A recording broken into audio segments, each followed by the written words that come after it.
આવો આવો, બેસો મારા વાલા બાળમિત્રો. ચાલો, આજે હું તમને બે નાના દેડકાની એક સરસ મજાની વાર્તા કહું. એકવાર બે દેડકા રમતા રમતા ધબ દઈને દૂધના મોટા વાડકામાં પડી ગયા. વાડકો તો ખૂબ ઊંડો હતો અને તેની કિનારી એકદમ લીસી હતી. તેમાંથી એક દેડકો બિચારો ડરી ગયો. એણે રડતા રડતા વિચાર્યું, અરે રે, હવે હું ક્યારેય બહાર નહીં નીકળી શકું. એને તો કોશિશ કરવાનું છોડી દીધું અને તે દૂધમાં ડૂબી ગયો. પણ બીજો દેડકો? એ બહુ હોશિયાર હતો. એણે હાર ના મનાની. એણે તો જોર જોરથી પોતાના પગ હલાવવાનું ચાલુ રાખ્યું. છપ છપ છપ, છપ છપ છપ.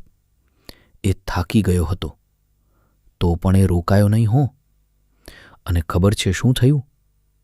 એના સતત હલનચલનથી દૂધનું માખણ બની ગયું અને પેલો દેડકો માખણ પર ચડીને એક મોટો કૂદકો મારીને બહાર.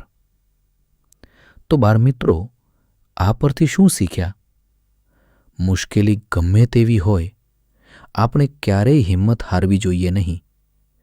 કોશિશ કરતા રહો, સફળતા જરૂર મળશે.